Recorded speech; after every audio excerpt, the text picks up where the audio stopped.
As Nigeria grapples with economic difficulties, insecurity, and limited youth participation in governance, President Tinubu's administration is set to convene a 30-day national youth conference aimed at addressing the critical challenges facing young Nigerians and young people across the country. The conference seeks to provoke meaningful dialogue and empower young people to participate actively in nation building. But would this initiative be enough to galvanize action and bring about tangible change?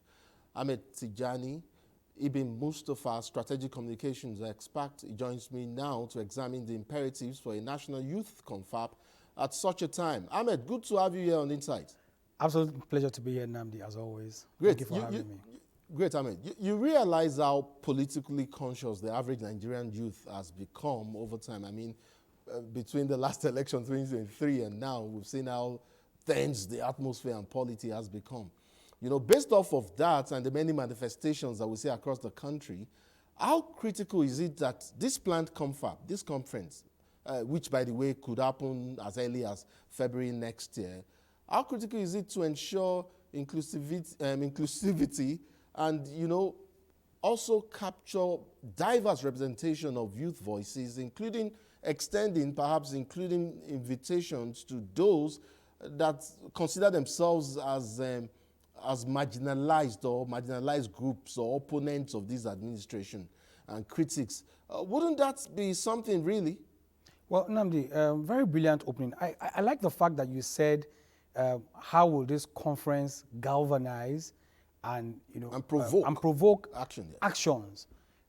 Let's be clear. A national youth confab isn't going to solve all of our problems. It's not a magic wand that you just wave an abracadabra and then all of Nigeria's problems goes away into thin air. Poof. It doesn't happen like that. But at least we have an opportunity to sit down, rub minds, and then proffer solutions to our problems, which are enormous as a nation. We have a restive population of young people. I think about 64 to 65% of the population is young. So it is just necessary. It is essential. It is beyond important that this kind of confab holds. And I must say that it is long overdue. This should have held in 2019, 2015. It's holding, the Bola Tinubu administration should have held it. Immediately it came in, but you know, the best time to do something is yesterday. The next best time is today. So absolutely. I feel that when we have these conversations, it's going to be an opportunity for us to come together as young people, probably have a not so pleasant conversation, but all get towards proffering solutions to our problems and mending the divide. Because if you look at, if you take a demographic of the young people, the division amongst the young people in this country scares me. It keeps me awake sometimes, and I'm wondering, what exactly is the problem? How do we begin to fix this problem? I think this is a first step in the right direction. Like I said, it's the first step. It's not the only step that the government should take, but it's a major step, bringing people from different cultural, political, and religious backgrounds together to sit down and forge a course that will guarantee the future of this country. Because, as we said, the whole horses are tiring. It's time for that baton of leadership to pass on to the young people. And if we're this divided, then one begins to wonder what the future of this country is in our hands. So if we come together, sit down, relationships and bonds are formed that transcends political or ethnic or religious backgrounds, where people can come together, rub minds, share opinion, and realize that we're all fighting for one thing, and that's the future of a better Nigeria that we can hand over to our kids. So I think it's laudable, but like I said, it should have happened way sooner than now. And yet again, you said, I mean, the next best thing to what should have happened yesterday is today. Exactly. And I mean, well and good, and I agree totally with that. But Ahmed, you and I know, as a matter of fact, that there are many out there who consider this planned confab a jamboree. In fact, they consider it a waste of time and an unruly spending of taxpayers' money. I wonder how these concerns really, because they are concerns, I wonder how they can be addressed. And even more importantly, how the National Youth Conference can actually help in addressing the pressing issues of economic empowerment, issues of education, and security as well. You know, these issues that affect young Nigerians generally. Well, I don't blame those who think this is a jamboree, because of course, it's not my place to negate their realities. You know, we must acknowledge there's a big gap between the government and the governed, and that gap is widening by the day. So, of course, if people feel that it's a jamboree, they're entitled to their opinion. But that, for me, is not the right attitude to have. So, it only becomes a jamboree if, by the time this conference holds, you see people of like minds gather together to sit in one place and, have a tea party and, write a white paper and walk away. But if the organizers of this confab communicate the essence of this confab right, which I think is key. First of all, like they say in PR, even the best products need proper marketing. So if you're able to sell this idea, particularly to those on the other side of the divide, like you said in your opening, they are the most critical element of this confab. If you're able to get their buy-in, bring them on board, and they begin to, it's a 30-day confab. So I feel that in the first 2-3 days, they begin to see that, okay, the people who are organizing this confab are serious about actually solving Nigeria's problem, not just a regular everyday town hall meeting where you sit down and talk and, it's talk shop, nothing happens after that.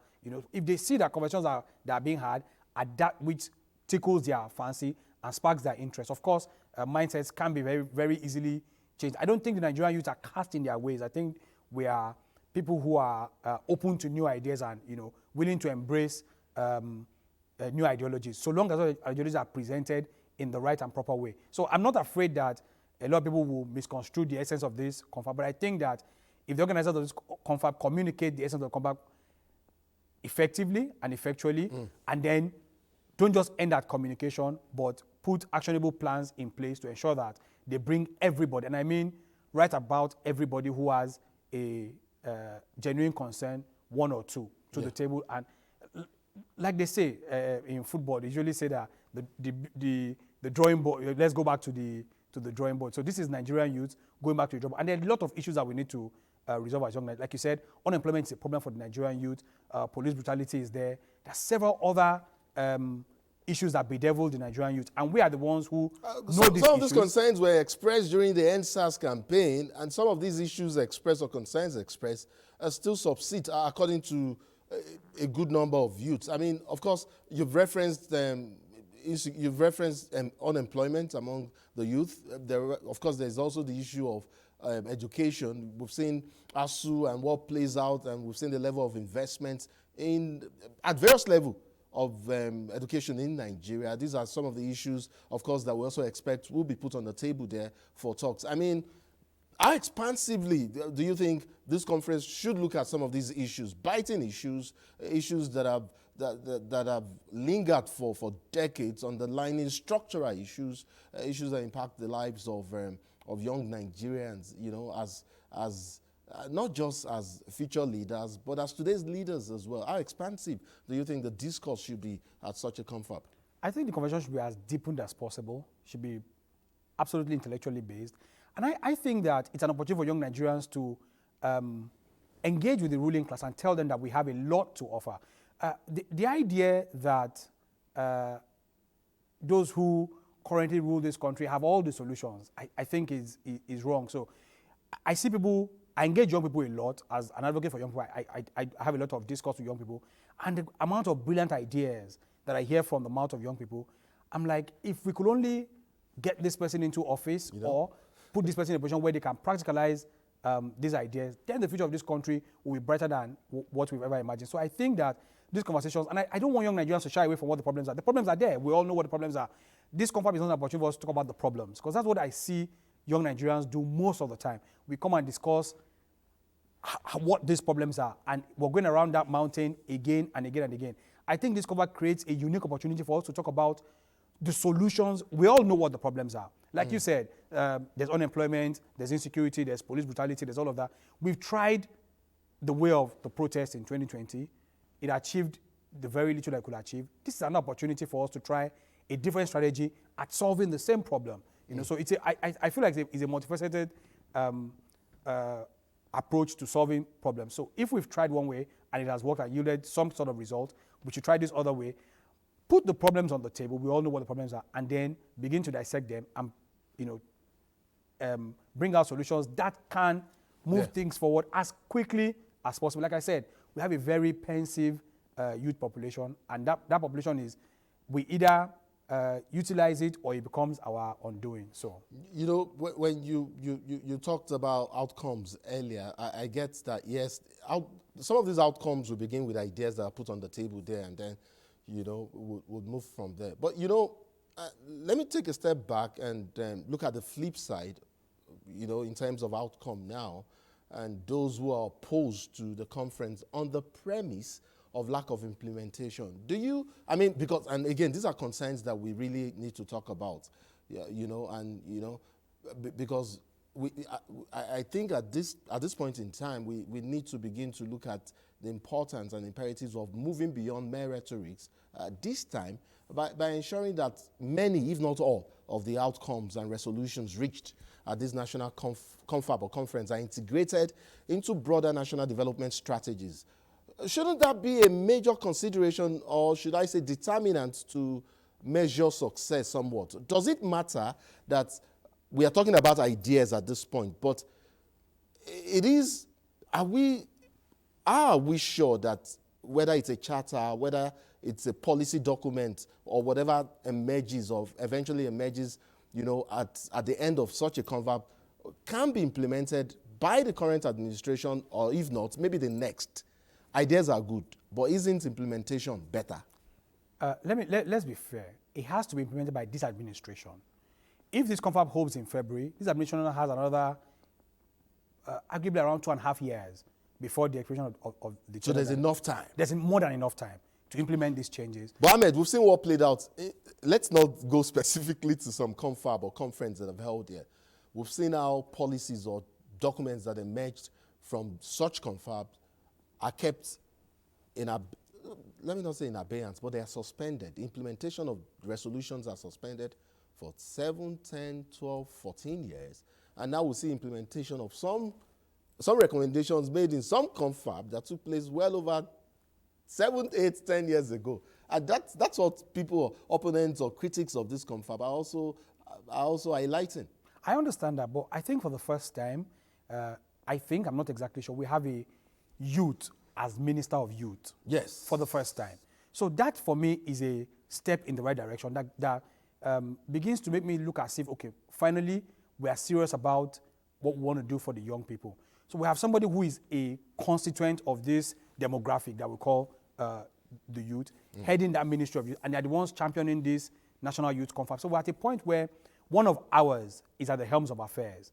So we've got to trust the process to the point where, at the very least, okay, I would advise young Nigerians to participate in the debate, because if you're not part of it, then you cannot make whatever input. If, at the end of the day, it's implemented or not, your input has been there, then you can begin to push for implementation. And I'm confident, considering that I've known the Minister of Youth for a while, and I've seen his antecedents. I'm confident that he fought tooth and nail to get this CONFAB approved by the Federal Executive Council, and I'm beyond sure that riding on that, he would ensure implementation. How well implemented it turns out to be is another conversation entirely. But I trust that implementation will be made, and it will be painful if Nigerians who have brilliant ideas that can solve the problem of young people in this country, because of one reason or the other, one sentiment or the other, yes, pull back from this conference and do not bring forward those brilliant ideas. You and I will talk about the opportunity cost of doing such or making such a move. But before then, I'd like to know, Ahmed, do you see this CONFAB somewhat of a graduated or upgraded form of the NYSC? Because in your opening, you referenced diverse groups, ethnic backgrounds, and all of that. There's this piece, Bishi Dauda's piece that I read on the issue some time ago in, I think that was in October, in the Nation's newspaper, and he said something along the lines of, I'd like to quote him there. I think I wrote it something. He said, in describing the CONFAB, he said, sorry, I'm just trying to get it here. Okay, so I do not have it here, but if they can just put it up for me, the quote's there. Yes, he said, the CONFAB will strengthen bonds, friendship, cohesion, and patriotism amongst the youth from diverse backgrounds. That's the end of quotes. That's what he said there. I see that, and then I wonder in terms of patriotism, in terms of nationalism, how that plays out. How can nationalism be balanced with ethnic diversity in Nigeria? Nigeria has that's one. I won't use a negative word there, but we do have a history that has showed ethnic tensions and past struggles. and how that can also undermine national unity. How can this CONFAB address such or these complexities and promote a sense of Nigerian identity that transcends ethnic affiliations? Nnamdi, that's a very touching question, because for somebody who has been around leadership in this country, I realized very quickly that at the helms of affairs, they don't see religion, they don't see ethnicity, they don't, these people are all just friends. It's the young people whose eyes, I think, are yet to be open to the fact that Nigeria is just one big family. And the moment we see it like that, the better for us. Because I do not think that the Southerners of Sokoto had a problem with Nnamdi Azikiwe, or Nnamdi Azikiwe had a problem with Awolowo. These people were founding fathers of this nation who joined hands together to build this country together. And I think that young people need to draw a lesson from that. Like they say, I'm afraid that young people have not learned, the only thing people have learned from history, that they have not learned anything at all. So to address your question squarely, if you compare this to the NYSC, I'm not sure the NYSC is what it used to be. It's not an indictment on the NYSC, but I think that young Nigerians have found a way to circumvent that system, so much so that the intention of the NYSC was to take people from a different culture and a different background and place them in a different community and a different culture entirely, so they can learn and intermingle. But that has been so diluted at this point, to the point where it's not as effective as it should be. So this CONFAB gives us an opportunity. There are a lot of people who have had conversations online, have never met each other in person. This gives you an opportunity to shake hands across the table and tell yourself, it's not that bad. We're not fighting a war here. We're all pushing for one goal. I don't think there's any Nigerian out there who is looking for this country to disintegrate. I think everybody's just looking for a country that allows them to thrive in their natural way. So if we realize, first of all, that our objectives are the same, like the late governor of Oyo State, Ajumobi, would say, there might be many roads to the market, but we're all heading to a particular destination, and that is a greater Nigeria, a Nigeria that can take its place in the Committee of Nations. That's what we're all pushing for. If we realize that goal, and that's what I think this CONFAB should do, put the ball in front of everybody and say, this is where we're going to. We're looking for a Nigeria that we can all be proud of. How we get there, you bring your idea, I bring my own idea, and by the time we find out that there's a unism in our ideology, that bond that the coach you read spoke about will naturally be established. It's because the moment people have a unity of purpose, the bonds are going to be built. It's like the Babylonians who wanted to build a tower to heaven. They had that unity of purpose, even though they didn't understand each other's. That's exactly our problem. We don't seem to understand that we are building towards things, and our languages are different. So if we sit down on a table, shake hands, we'll achieve whatever goal it is we set as Nigerians. Indeed. Ahmed Tijani Ibn Mustafa, Strategic Communications Expert. I'd like to thank you so much for coming on the program. It's been a delight and pleasure listening to you, and hear your perspective on this issue. Thank you so much. Thank you for having me, Nnamdi. Elizabeth Omori comes up next. She will be talking about the protection of human rights within the context of rights, responsibilities, and realities. That comes up now.